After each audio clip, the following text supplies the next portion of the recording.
Le bonjour chez vous, que Dieu vous bénisse. Mes bien-aimés, nous avons besoin de Dieu.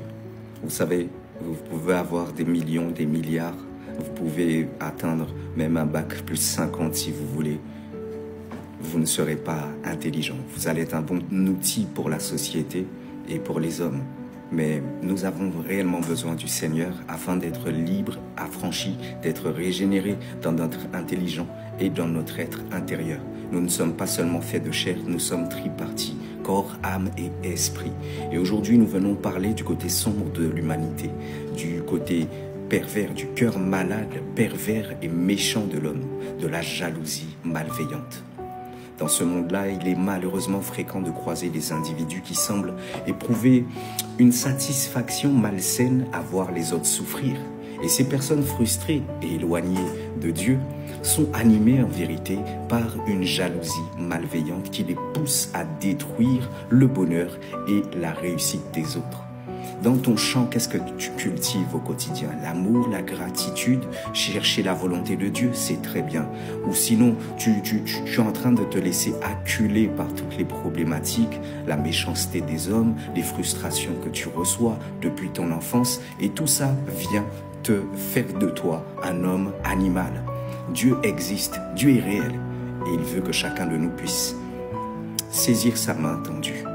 Mais revenons au sujet. Nous essayons de comprendre quel avantage ces personnes-là tirent à voir les autres souffrir. En réalité, leur motivation profonde est bien plus complexe qu'elle ne le paraît.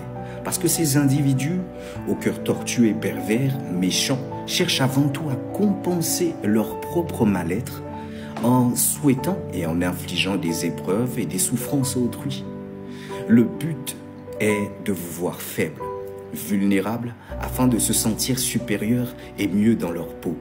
Voilà, les gens aiment se créer des illusions. Et cette attitude peut sembler incompréhensible pour ceux qui ont la chance de ne pas être touchés par cette noirceur intérieure de l'âme et du cœur.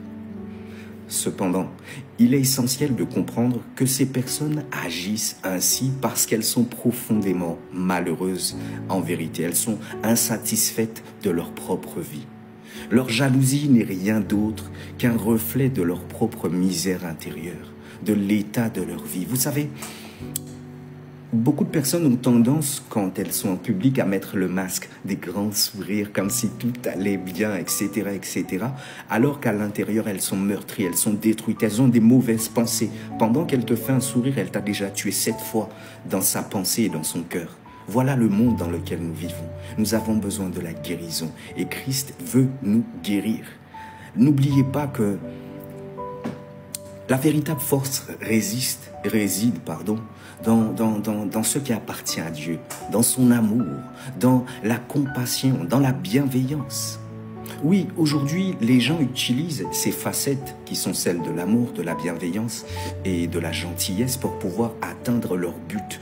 Mais nous voulons réellement être ce que nous sommes. Nous voulons devenir des êtres authentiques et non être dans le paraître comme le monde nous invite chaque jour et tous les jours à l'être. Regardez ce qui se passe en ce moment aux États-Unis. Les personnes que nous avions pris comme modèles, les Leonardo DiCaprio, etc. Les grandes gens, comme on dit, la grande bourgeoisie. Tout le monde vous donnerait tout pour avoir leur vie. Ah bah, si vous saviez le prix à payer pour avoir cette vie-là, je te dirais, mon bien-aimé, c'est toi et moi qui sommes bénis. Vaut mieux que nos vies soient telles qu'elles sont et Dieu nous pourvoira dans le temps selon la sagesse qu'il a accordée à tout un chacun. Et il va nous bénir. Ne soyons pas pressés, ne soyons pas prêts à corrompre notre âme et corrompre notre relation avec Dieu. Nous devons rester fidèles à nos valeurs et nous devons cultiver des relations saines et positives. Dieu transforme, sa parole nous transforme et nous avons son Saint-Esprit qui vient aussi nous soutenir là-dessus. Vous pourrez vous élever au-dessus de la noirceur du monde et rayonner de votre propre lumière. Nous sommes des enfants de Dieu et nous devons aller à contre-courant. Il n'y a rien de semblable entre le royaume de Dieu et les ténèbres dans lesquelles nous vivons. Oui, je dis les ténèbres, ça semble violent, mais la Bible dit que Satan est le prince de ce monde pendant un temps donné jusqu'au jugement de Dieu. En tout cas, le Seigneur revient bientôt. Ne laissez pas les esprits malveillants et les âmes tourmentées vous empêcher de vivre pleinement et librement. Restez forts, restez vaillants, restez confiants de vos capacités et de ce que Dieu vous aime, de ce qu'il a placé au-dedans de vous. C'est comme ça. C'est comme ça que nous allons pouvoir véritablement briller et réaliser nos rêves les plus chers et surtout les grandes destinées que Dieu a prévues pour tout un chacun de nous. Dieu fait de toi et de moi des vaillants héros. Nos destinées sont grandes par sa grâce. Elles sont véritables. Elles ne sont pas comme un château de sable qui va s'effondrer un jour ou l'autre sous la manipulation ou sous les corruptions, les compromissions ou les secrets que nous avons avec les hommes. Dieu ne trahit pas. Il est fidèle, il est juste, il est bon. Quand il donne, il ne reprend pas. Restez connectés. Restez connectés à votre essence divine, de la puissance, de l'amour de Dieu.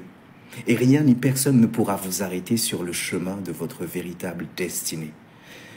Ma prière en ce matin est que la lumière qui brûle en vous, qu'elle puisse illuminer les ténèbres qui vous entourent et que la jalousie malveillante des autres ne soit plus qu'un lointain souvenir dans votre parcours vers la plénitude et la joie authentique que nous offre chaque jour et encore aujourd'hui au travers de moi, Jésus-Christ, notre Seigneur et Sauveur.